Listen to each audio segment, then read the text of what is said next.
One year when I was in college, it was in the middle of January, and I was still feeling that giddy sort of optimism that comes at the beginning of the year. You're still ready to make resolutions. And I decided that I wanted to do a Bible study.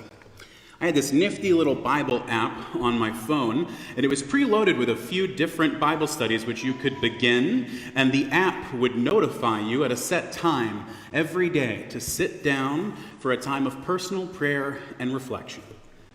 It seemed like a great plan. So I scrolled through the list of Bible studies, and I didn't think the 2-month guide to biblical motherhood nor the 6-week macho men finding their warrior heart studies were the right ones for me, because I was a busy student. I needed something fast. And then I found it.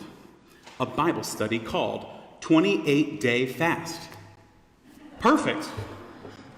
A fast Bible study would fit my hectic schedule beautifully. So I hit begin, and I was ready for my first Bible study of the series, and I told myself, I'll do it over lunch. You picked up on that quicker than I did, because as I began to read, I realized that I messed up. The title of the study was 28-Day Fast, as in fasting, as in give up something for 28 days. I realized this as I was standing in line to get a burger. I have made a mistake. I didn't really want to give something up. But since I was being stubborn about starting and finishing this Bible study, for whatever reason, I just said, heck with it, I'll give something up. All I had to eat that day was a bowl of cereal and a cup of coffee in the morning, and I realized the line was really long for burgers. So I said, for the next 21 days, I would give up meat. And I turned over to the salad line. Was this a particularly memorable Bible study? No. Was it healthier for me to not eat meat for 28 days? Absolutely not. I ate a whole bunch of pasta and vegetarian subs from Subway. It was not healthy. It was awful. But I stayed stubborn, and I did it, and I suffered through those 28 days, and by mid-February, I was ready to finish up my 28-day fast. Do you know what day 28 of that fast was? Ash Wednesday, the beginning of Lent. My fast was ending as our fast was beginning, just my luck. So I stubbornly decided that I'm going to keep it going, but not all meat. Being reasonable, I will give up red meat for the season of Lent, just stick with the chicken and fish. There's probably some vegetarians here who don't get why this was a big deal. This was a tough Lent. I did not have a good time. I could not wait for Easter to get here. And when that Easter Sunday rolled around, my parents came into town for Easter worship. I got done playing in the brass quintet at Muhlenberg, and they said, "Hey, do you want to go get lunch together?" And I said, "You know I'll never say no to a free meal." And they said, "Where do you want to go?" And I said, "I want steak." It was the best Easter ever. Now, not every Lent and Easter has felt like that one to me. Not every Lenten fast has ended with such an urgent desire for Easter to just get here already. But I think there's at least a little bit of that feeling every year. We get through this beautiful season of intentionality, through the magnificent great 3 days of the Triduum. We have this resplendent Easter Sunday worship with lilies and brass and full choir and full pews and full hearts. And then it all just feels over. Sometimes that's a feeling of joy and relief when there's a steak at the end of it. Sometimes it's a feeling of empty sorrow. I'm not sure that I really did Lent right that year that I gave up meat, because I don't think the point of the season was to feel pure joy that it was over, that it was behind me, and that I never had to do that again. But I don't think the point of the season was for us to feel an empty sorrow that it was over either. Easter may represent the end of what life may have been before the tomb, but more so than being an ending. Easter is meant to be the beginning of a new resurrection life that unfolds for us each year, each day of our walk with Christ. Easter is not the end, but the beginning. Even so, here we stand, some wilted flowers in the gathering area, concluded fasts, finished small groups, and a shared wonder, what now? In a much more dramatic sense, the disciples of Jesus were probably asking the same question as they journeyed to Galilee. They'd heard this wild story from the women who went to the tomb early on the first day of the week, only to find an angel and an earthquake there and no Jesus lying in the hands of death. Instead, they find Jesus on the roadside, and he greets them and says, "Do not be afraid. Go and tell my brothers and sisters to go to Galilee, and there they will see me." So the disciples ask, what now, as they journey back to Galilee? What do we do now that we've heard this story of resurrection? What comes next? What does it mean? And there on the mountain they find Jesus, risen from the grave. Jesus, who taught them mercy and faithfulness through the Sermon on the Mount and taught them parables of compassion and welcome all along the way. Jesus, who inaugurated the way of a kingdom that ultimately got him killed by those whose power and privilege felt threatened by what he had to say. This Jesus was standing before them now. This is joyful. This is Easter. But did you notice that something just feels off for the disciples? Maybe we think it's a trick of our mind because the second Sunday of Easter always feels a little off, always a little incomplete. We don't have the brass quintet of extraordinary JMU professors this Sunday.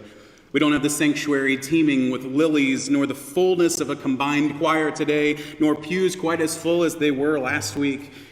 It always feels a little lacking and somewhat incomplete, with a what now hanging in the air around us. And it's no one's fault for any of those things.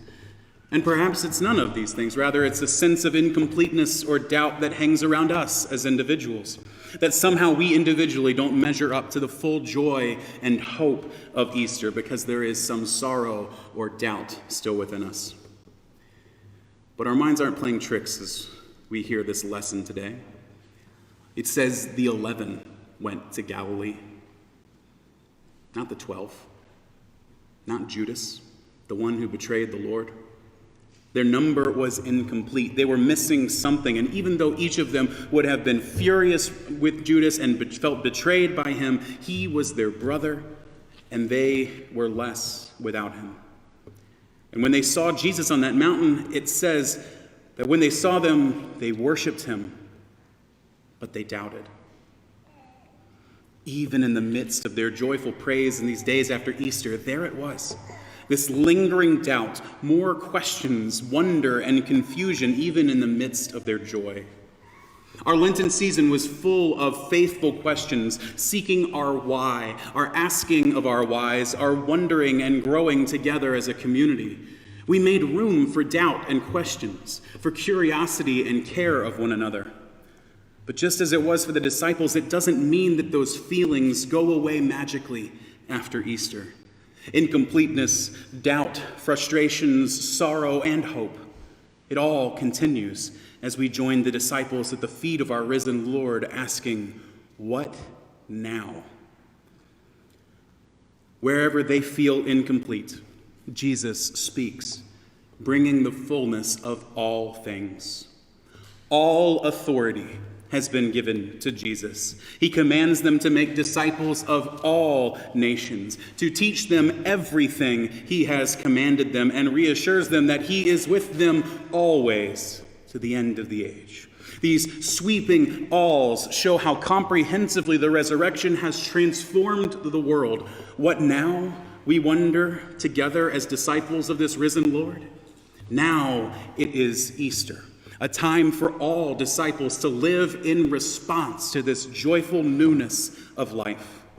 In hearing this repetition of all things, it's interesting to note that when Jesus says he now bears all authority in heaven and on earth, he now possesses exactly what Satan offered him when he was tempted in the wilderness at the beginning of Matthew.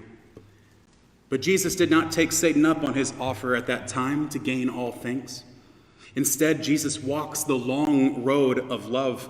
He did not take shortcuts and achieve authority through violence or overthrowing those in power. He gained authority by subverting death and rising from the grave.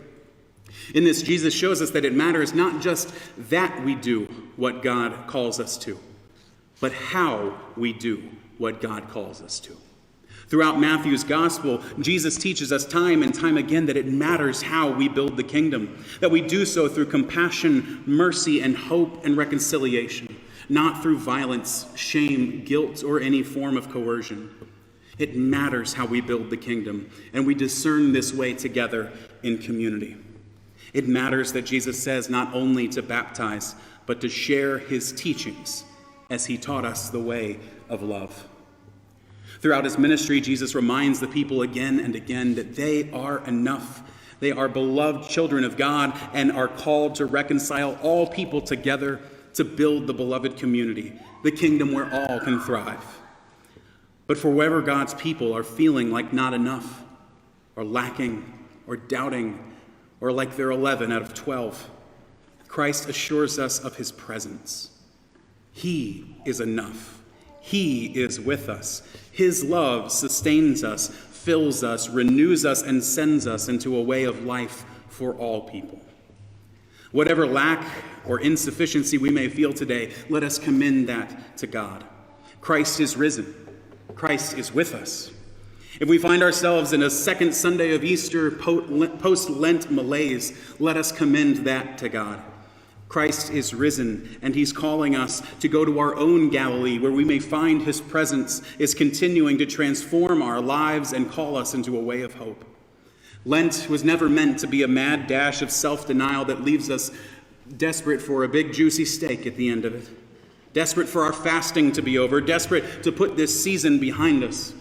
Our fasting may be over, but our intentionality, our prayer, our community formed, our friendships renewed, our questions raised are all meant to continue.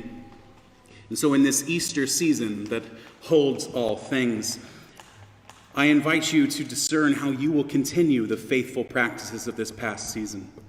If your fasting called you to prayer, make time for prayer. If you joined a small group or even feel like you might have missed out on one, make time to connect with members of the congregation and form opportunities to grow together. If you joined us in asking why and making sense of life and faith together, keep asking questions and know that your holy curiosity is indeed holy and beloved by God. One way that we as your church community will commit to supporting this transformation and creating space for new life and growth is through an opportunity for questions. Pastor Lauren and I had a wonderful time throughout this past season answering the questions that were left for us on the Y cross. And so we've created an opportunity today for you to keep asking questions. As a reminder of our Lenten practices continuing, you'll now find purple cards there in the pews where you have the opportunity to ask questions. Any question that you have that comes to mind. You can either put those cards in the offering plates as they go by, or securely in a lockbox on the Connection Center that's also conveniently purple. There's also a digital form where you can ask questions online if you think of one the other 6 days of the week.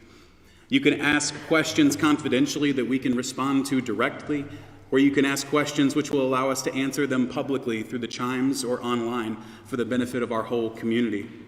Your questions about God, faith, and life are welcome here, and these questions help us all grow. So what now, dear church? Now all things. Now new life.